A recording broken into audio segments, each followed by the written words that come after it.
دوستو یہ برسات اسلام آباد پر بہت بھاری گزری۔ عام طور پر برسات کے موسم میں اسلام آباد پہلے سے زیادہ سرسبز و شاداب نظر آتا ہے، لیکن اس مرتبہ اسلام آباد میں خون کی برسات ہوئی۔ اس برسات میں لال مسجد اور جامع حفصہ کا فرش انسانی خون میں ڈوبا رہا، اور جب یہاں سے خون کے دھبے صاف ہوئے تو اسلام آباد ڈسٹرکٹ کورٹس کے قریب ایک خودکش حملہ آور نے بہت سی لاشیں گرا کر وفاقی دارالحکومت کی زمین کو ایک دفعہ پھر انسانی خون سے رنگین کر دیا۔ وزیر داخلہ آفتاب شرپاؤ کا کہنا ہے کہ یہ حملہ لال مسجد سے متعلق واقعات کا تسلسل ہو سکتا ہے۔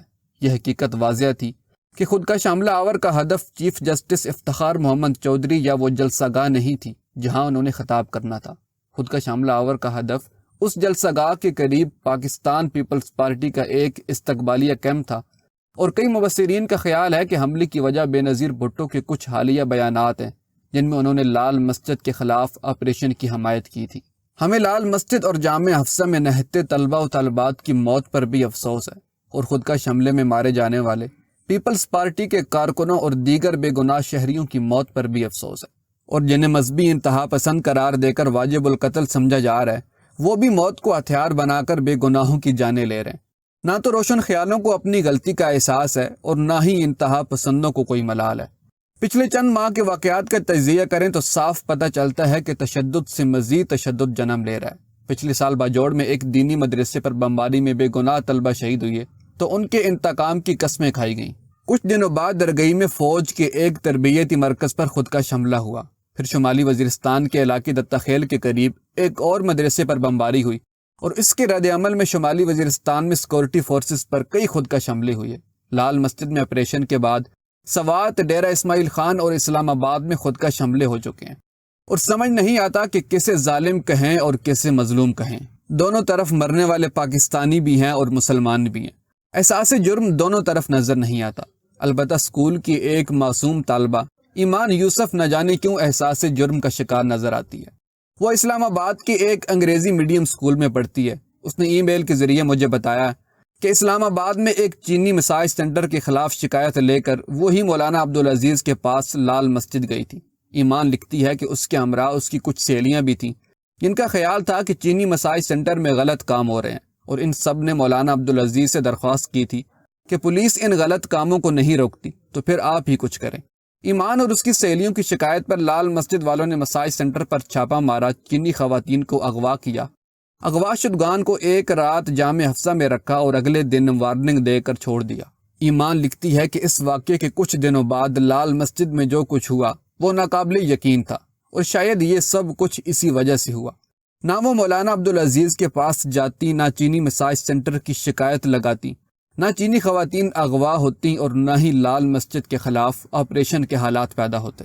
آخر میں اس نے لکھا کہ کاش آپریشن کے آخری دن وہ بھی لال مسجد میں ہوتی، وہ بھی بہت سے دوسروں کے ساتھ اس ظالم دنیا کو چھوڑ کر چلی جاتی۔ ایمان یوسف کے خیالات نے مجھے جھنجھوڑ کر رکھ دیا۔ ایک انگریزی میڈیم سکول کی معصوم طالبہ موت کی خواہش کیوں کر رہی ہے؟ میرے پاس جامع حفصہ کی ایک طالبہ کا SMS پیغام بھی محفوظ ہے۔ یہ طالبہ 6 جولائی کو اپنی پرنسپل حسان کے اصرار پر مدرسے سے باہر آ گئی تھی، لیکن اب بے چین ہے۔ 16 جولائی کو اس طالبہ نے اپنے پیغام میں کہا ہے کہ دعا کریں اللہ مجھے شہادت عطا فرمائے۔ جینے کی کوئی تمنا باقی نہیں رہی، ساری خوشیاں ہم سے چھین لی گئیں۔ 17 جولائی کی رات اسی طالبہ نے ایک اور پیغام میں لکھا کہ میرا لہو کل بھی بہہ رہا تھا، میرا لہو اب بھی بہہ رہا ہے، یہی لہو ابتدا تھی میری اور یہی لہو انتہا ہے میری۔ سوچنے کی بات ہے کہ یہ طالبہ لہو میں نہانے کی خواہش کیوں رکھتی ہے۔ اس خواہش کے پیچھے جنت میں جانے کی تمنا سے زیادہ مایوسی اور انتقام کا جذبہ ہے۔ اگر طالبات کی یہ سوچ ہے تو نوجوان طلبہ کی کیا سوچ ہوگی؟ ان طلبہ میں آج کل عبدالرشید غازی کی ایک نظم بہت مقبول ہے۔ غازی نے یہ نظم چند سال قبل بڑے ترنم سے گائی تھی، اور اس کی کیسٹیں دینی مدارس کے طلبہ و طالبات میں بڑی مقبول ہوئی تھی۔ اس نظم کا پہلا مصرع یہ تھا کہ شہید تم سے یہ کہہ رہے ہیں کہ لہو ہمارا بھلا نہ دینا۔ آخری دن عبدالرشید غازی نے سپہر 3:30 بجے ہمارے صحافی ساتھی عبدالصبوح سید سے رابطہ کیا اور بتایا کہ وہ روزے سے ہیں اور افطار شہادت سے کریں گے۔ انہوں نے ایک اور صحافی دوست سے رابطہ کیا اور آخری فرمائش کے طور پر اس سے کہا کہ وہ شراب پینا چھوڑ دے۔ آخری وقت میں انہوں نے کسی سے زندگی بچانے کی درخواست نہیں کی، بلکہ وہ زیادہ تر اپنے ساتھیوں اور دوستوں سے رابطے کرتے رہے۔ ان کے اکثر ساتھی اور دوست عبدالرشید غازی کی موت کے بعد مایوسی اور انتقام کے جذبے کا شکار ہیں۔ ان کے ایک دوست ندیم حسین نے مجھے لکھا کہ چند سال قبل عبدالرشید غازی نے اپنے بیٹوں ہارون اور حارث کو مارشل آرٹس کی تربیت دلوائی۔ غازی صاحب اپنے بیٹے حارث کی پھرتی دے کر کہتے تھے کہ میں اپنے اس بیٹے کو فوجی کمانڈو بناؤں گا۔ ندیم حسین کہتے ہیں کہ حارث کا باپ انہی فوجی کمانڈوز کے آپریشن میں اپنی جان سے گیا، اور جب مجھے اپنے دوست کی شہادت کی خبر ملی تو میرے ذہن میں عبدالرشید غازی کے یہ الفاظ گونجنے لگے کہ میرا بیٹا کمانڈو بنے گا۔